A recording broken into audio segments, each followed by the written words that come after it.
Blue as Kiara and hearing her voice come out of that character. Oh. Give me a second, because I'm still I can't believe that's my baby. Oh, that's so amazing.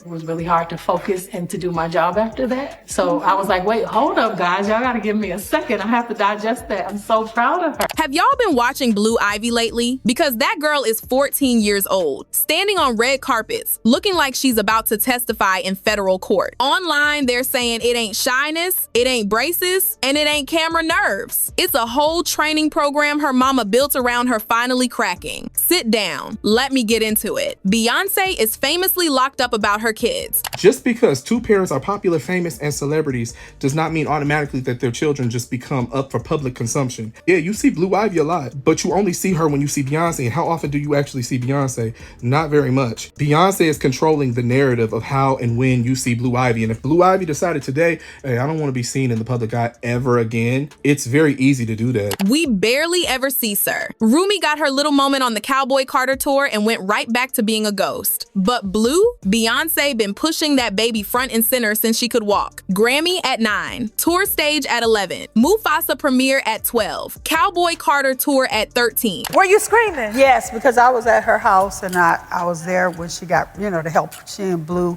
get ready.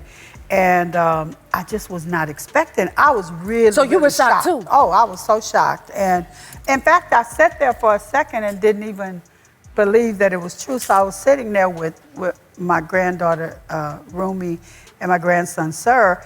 And for a second, we were just sitting there. And then when she did this, I said, oh, it's real. It's just a really amazing experience. And I feel like everybody that's a part of this is so helpful and supportive. The director, Barry, is a really sweet person, and he tells me ways that I can improve in my lines. And he's very supportive of me and tells me in the nicest way possible. And I feel like so does everybody else. And I feel like this is just a great experience for me, and I'm really happy for girls that look like me all around the world are able to watch this movie and hear and see themselves in it. And honey, fans noticed that last tour played out like a goodbye montage, like Beyonce was wrapping up her own career and handing the crown to her firstborn, whether the girl asked for it or not. Now here's where the tea gets thick. According to J. Randy Taraborrelli's biography, Becoming Beyoncé, Beyoncé wrote up a literal document called The Daily Program for Blue Ivy as per Mrs. Carter, and every single nanny had to read it and sign it before they could be hired. Not a vibe, a binding contract. Do you think Beyonce will be the type of mother Yes, that you were? absolutely, she already is. She is so involved and so careful about every decision concerning Blue. And Blue is told no way more than they were told no. It seems like your work ethic is passed on to Beyonce and now it's passed on to Blue. Is that true? Blue is a hard worker. She's a little boss already. They call her my manager for sure. Okay, Magazine reported those same nannies are responsible for teaching Blue French, Swahili, and art history on top of regular school. In Touch Weekly clocked the school drop-off, a 2-car motorcade, 3 bodyguards every morning, to the point where other parents at the school have reportedly been complaining about the whole disruption. That's the part Beyonce will admit to. The part she won't? Drama pages are alleging Beyonce hired a confidence coach specifically to drill self-esteem and stage presence into Blue on the regular. Insiders close to the family claim Blue is required to sit in on actual family business meetings as part of her training to one day run the empire. I wish we could shorten these. Can we take it out? No, please, please. Diva? Her formation, run the world, No. my power, Can't do Black that. Parade. That's only a part of the music. Blue, baby, you're gonna have to take it down a few notches, okay? I'm telling you, you Listen, can't hear sing Diva? those songs. I appreciate your opinion, but you gotta calm down. You can't cut the Folks online saying anyone who comes within 20 feet of Blue at home has to sign an NDA before they're allowed in the door. And the one that really got drama TikTok in a chokehold, the alleged no speaking in public rule, because Beyonce reportedly wants to preserve Blue's voice for music. The no smile rule too. That serious face Blue gives on every single carpet, word is that's not personality. That's a coach posture she's been doing since she was small. That ain't parenting. That's a job. And the girl didn't apply. why. Now the moment everything tightened up. Renaissance Tour 2023. Blue debuts on stage in Paris, and one of her little friends pulled up the internet and read her the negative comments people were posting about her dancing. Beyoncé confirmed this herself in Renaissance, a film by Beyoncé. In the Renaissance film, Beyoncé revealed that Blue Ivy's performance was supposed to be a one-off, and even that took some negotiating. Beyoncé said, "She told me she was ready to perform and I told her no." Though she finally relented, Beyoncé was dismayed when Blue Ivy read comments on social media that criticized her lackluster moves.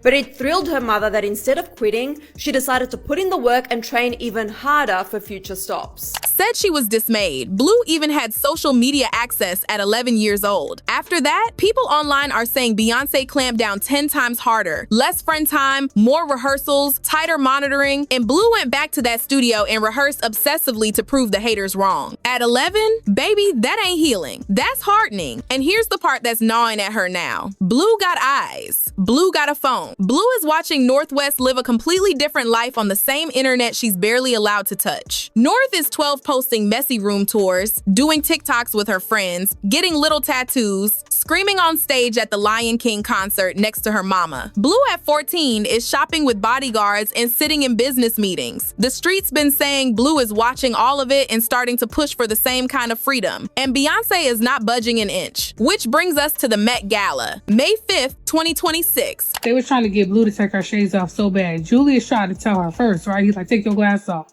She ignored him. He's like, all right, cool, whatever, right? So then the Yvette come over. I think that's her name, Yvette. She come over. She's like, hey, take your glasses off. Hey, take your shades off.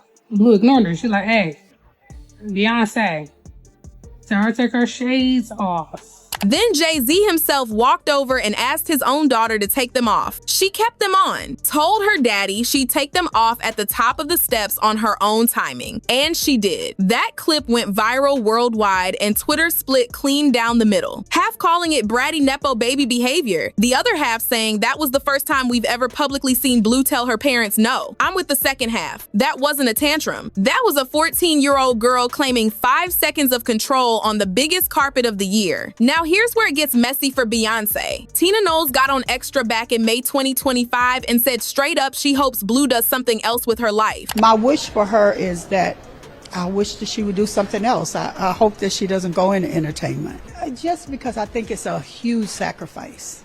It's a huge sacrifice on your life. But if she chooses to do it, I'm going to be right up at front, screaming and cheering, but hopefully she'll choose something else. Tina, the woman who styled every Destiny's Child move, the woman who was inside that machine. And Mathew Knowles pulled up on Instagram with a public message to his granddaughter, telling her to never be afraid of new opportunities, to step outside her comfort zone, to seize the chances that come her way. Well, I'm really proud of how she even got involved, was because she was only supposed to go out there for a brief moment, previous tour, but someone on social media, they were, kids can be kids on social media, and they said some extremely negative things, and it challenged her.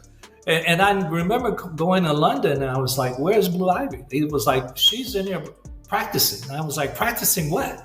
And then they told me the story. Y'all hear what they're saying without saying it? Mathew ran Destiny's Child like a boot camp. The man fired members. He ran rehearsals like military drills. Tina styled every hair, every nail, every smile. They worked Beyoncé to the bone. And Beyoncé spent years quietly distancing herself from her daddy's management, hired her own mama, took back control of her career publicly so the whole world could watch her escape that machine. So when those two, the original architects, are publicly telling Blue to slow down and explore other things, baby, what they're seeing behind closed doors must be past anything they ever did to their own daughter. That ain't a grandparent suggestion. That's a warning shot. And that's the part that flips the whole thing on Beyoncé. She escaped the machine. Then she built a bigger one, tighter, smarter, better dressed, with NDAs and motorcades and confidence coaches and a contract every nanny has to sign. The internet saying Blue Ivy isn't being raised. She's being engineered, and the receipts are starting to slip out one pair of sunglasses at a time. So tell me what y'all really think. Is Beyoncé giving Blue the empire she never got, or is she stealing the childhood she swore her own daddy stole from her? I want to read y'all on this in the comments. Drop your thoughts in the comments and tell me what you really think. Hit that like, subscribe if you new around here, and I'll see y'all in the next one. Bye, baddies.